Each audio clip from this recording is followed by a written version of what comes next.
امید ہے آپ سب خیریت سے ہوں گے۔ اگر آپ نے ابھی تک ہمارا چینل سبسکرائب نہیں کیا تو اسے ابھی سبسکرائب کر لیں اور بیل آئیکن کو دبانا بالکل بھی مت بھولیں۔ شکریہ۔ نمبر 10، خمار۔ خمار ایک لازوال محبت کی کہانی ہے جو معاشرتی طبقاتی اختلافات سے پیدا ہونے والے چیلنجز اور ان سے پیدا ہونے والی نیگیٹیوٹی کو تلاش کرتی ہے۔ خمار معاشرتی توقعات اور چیلنجز کے سامنے محبت کی پیچیدگیوں کو تلاش کرتی ہے۔ مختلف پس منظر سے تعلق رکھنے والے دو افراد، فائز اور حریم، اپنی زندگی کو تقدیر سے جڑے ہوئے پاتے ہیں۔ فائز ایک متمول گھرانے میں پیدا ہوا، حریم سے بالکل متصادم ہے جو ایک نچلے متوسط طبقے کے پس منظر سے تعلق رکھتی ہے۔ ان کے اختلافات کے باوجود یہ قسمت کی طرف اشارہ کرتا ہے۔ حریم اپنے بھائی روفی کی تعلیمی ضروریات اور اپنی والدہ کے طبی اخراجات کے درمیان پوری تندہی سے کام کر رہی ہے۔ اسے متعدد رکاوٹوں کا سامنا ہے۔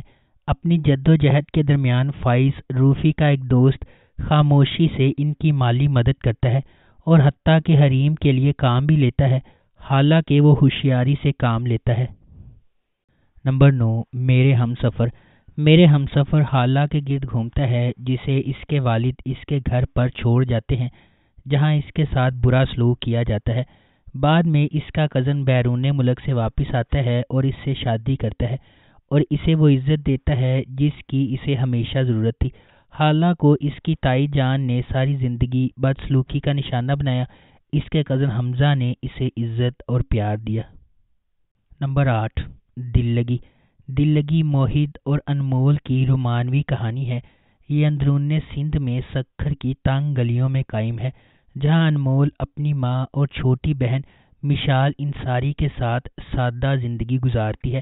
مرنے سے پہلے انمول کے والد نے مقامی ساہوکار کفایت علی کا قرض ادا کر دیا تھا اور اس نے اپنے گھر کو بطور تحفظ استعمال کرتے ہوئے ادا کیا تھا، لیکن انمول کی والدہ کے پاس قرض کی واپسی کا کوئی ثبوت نہیں ہے، اس لیے وہ دھوکہ دہی کا آسان نشانہ بن جاتی ہے۔ کفایت علی انمول کے خاندان کو بے دخل کرنے کے لیے موحد سے رابطہ کرتا ہے جو ریئل اسٹیٹ میں مہارت رکھتا ہے اور تھوڑی سی غنڈہ گردی سے بھی منسلک ہے۔ موحد اور انمول کے درمیان تصادم اس کہانی کی بنیاد ہے۔ نمبر 7، کیسی تیری خود غرضی۔ کیسی تیری خود غرضی کی کہانی ایک بزنس ٹائکون کے بیٹے شمشیر کے گرد گھومتی ہے جو ایک متوسط طبقے کے پس منظر سے تعلق رکھنے والی مہک سے محبت کرتا ہے۔ ڈرامے کے دوران کچھ ناخوشگوار واقعات رونما ہوتے ہیں اور مہک شمشیر سے نفرت کرنے لگتی ہے، اور چونکہ شمشیر کے گھر والے اس کے رشتے کو منظور نہیں کرتے اس لیے کہانی مزید الجھ جاتی ہے۔ دانش تیمور بطور شمشیر ایک کاروباری شخصیت کا بیٹا ہے، ضدی اور اپنی محبت کے لیے کسی بھی حد تک جانے کو تیار۔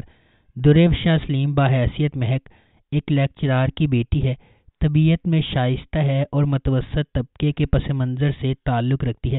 حماد شعیب بطور احسن مہک کے کزن اور منگیتر ہیں۔ شمشیر ایک غیر روایتی ماحول میں مہک سے محبت کرنے لگتا ہے اور محبت اور نفرت کے اس رشتے میں تقدیر کھو جاتی ہے۔ جب خاندانی اقدار بہت مضبوط ہوتے ہیں تو بعض اوقات خاندان کے افراد کو تکلیف کا سامنا کرنا پڑتا ہے، اور کیسی تیری خود غرضی ایسی ہی ایک مثال ہے۔ نمبر 6، تیرے بن۔ میرب ایک پرجوش اور خوبصورت نوجوان لڑکی ہے جو اعلیٰ تعلیم حاصل کرنا چاہتی ہے۔ اس کی پوری دنیا اس کے والدین کے گرد گھومتی ہے اور وہ ان پر سب سے زیادہ یقین کرتی ہے۔ اس کی مضبوط اور پراعتماد شخصیت اسے اپنے آس پاس کی سماجی ناانصافیوں کے خلاف کھڑا کرتی ہے۔ اس کے برعکس مرتسم کا تعلق ایک طاقتور اور بااثر خاندان سے ہے۔ وہ اپنے خاندان کے اخلاق اور روایات کا احترام اور قدر کرتا ہے اور خاندان کو نیچا دکھانے سے انکار کرتا ہے۔ نمبر 5، کابلی پلاؤ۔ کابلی پلاؤ ڈرامے کی کہانی لاہور میں رہنے والے ایک خاندانی ایماندار شخص حاجی مشتاق اور ایک افغانی لڑکی باربینا کے بارے میں ہے۔ وہ اتفاقاً اس وقت ملتے ہیں جب باربینا اپنے گھر سے دور ہوتی ہے اور اسے مدد کی ضرورت ہوتی ہے۔ حاجی مشتاق اس کی مدد کرتا ہے اور اسے اپنے گھر لے جاتا ہے۔ باربینا ایک معصوم لڑکی ہے جو اپنی زندگی میں جدوجہد کر رہی ہے۔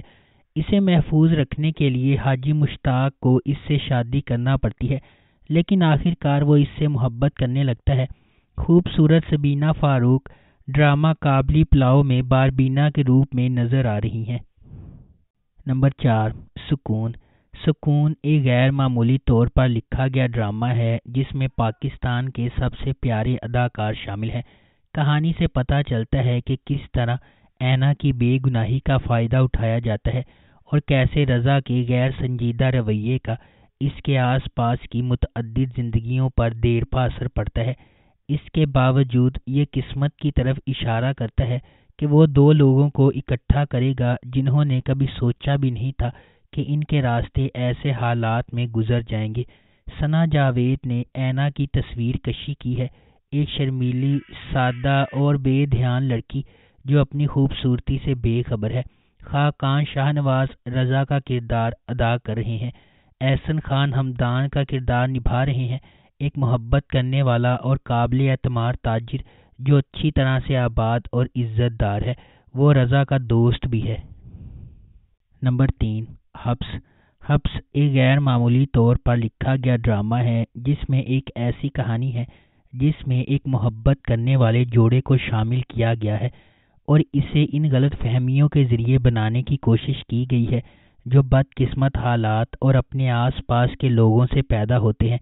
عائشہ نے باسی سے یہ سوچ کر شادی کر لی کہ یہ صرف محبت تھی، جس کی وجہ سے اس کی والدہ نے باسی سے اس کی شادی کی تھی، لیکن اسے یہ نہیں معلوم تھا کہ اس کے ساتھ کیا سودا کیا گیا ہے۔ اشنا شاہ بطور عائشہ اپنی ماں کی سب سے زیادہ ذمہ دار بیٹی ہے جس کا تعلق ایک نچلے متوسط گھرانے سے ہے۔ فیروز خان بطور باسط کو ماضی میں اس کی اپنی ماں نے دھوکہ دیا، جیسا کہ اس کا ماضی اسے پریشان کرتا ہے۔ اس کے پاس عام طور پر خواتین کے ساتھ اعتماد کے مسائل ہیں۔ اس کا تعلق ایک اچھے لیکن ٹوٹے پھوٹے خاندان سے ہے۔ نمبر 2، بشر مومن۔ رودابہ ایک معصوم لڑکی ہے جس کی منگنی اپنے والد کے دوست اور پڑوسی بلند بختیار سے ہوئی ہے۔ بلند امریکہ میں رہتا ہے اور ورلڈ بینک میں کام کرتا ہے۔ ایک دن رودابہ اور بلند کے والد سمندر کے نظارے پر ہوتے ہیں اور ایک ڈکیتی میں مارے جاتے ہیں۔ رودابہ اپنے بڑے بھائی عادل اور اس کی بیوی کے ساتھ رہنے پر مجبور ہے۔ عادل اپنے بہنوئی بشر کے لیے فرنٹ مین کے طور پر کام کرتا ہے جو منی لانڈرر ہے۔ بشر اپنی بہنوں خصوصاً طیبہ کے لیے کچھ بھی کر سکتا ہے جس کی 2 انگیجمنٹ ٹوٹ چکی ہیں۔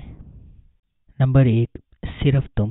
صرف تم عبیر کے گرد گھومتا ہے جو حال ہی میں اپنے خاندان کے ساتھ رہنے کے لیے بیرون ملک سے واپس آئی ہے۔ زندگی کے بارے میں عبیر کا نقطہ نظر اور اس کی ترجیحات اس کے خاندان سے مختلف ہیں جو ان کے درمیان تنازعات کا سبب بنتی ہیں۔ اس کے کزن حنان اور حمزہ بھی اسی خاندان کا حصہ ہے۔ حمزہ ایک باغی اور غیر روایتی شخص ہے جو بغیر کسی ذمہ داری یا پابندی کے زندگی گزارنے کے خواب دیکھتا ہے۔ اس کے برعکس حنان ایک بالغ اور سمجھدار آدمی ہے جو محبت اور رشتوں پر یقین رکھتا ہے۔ واقعات کے ایک سلسلے کے بعد عبیر اور حمزہ شادی کرنے والے ہیں، تاہم حمزہ کے نامناسب مطالبات اور عبیر کے ساتھ غیر معقول رویہ اسے شادی سے پیچھے ہٹانے کا سبب بنتا ہے۔ اس سے خاندان میں افراتفری پیدا ہوتی ہے اور حمزہ اور عبیر کے درمیان تناؤ پیدا ہوتا ہے۔ اگر آپ کو ہماری یہ ویڈیو پسند آئی ہے تو اسے لائک کریں، شیئر کریں اور ہمارے چینل کو سبسکرائب کرنا بالکل بھی مت بھولیں۔ شکریہ۔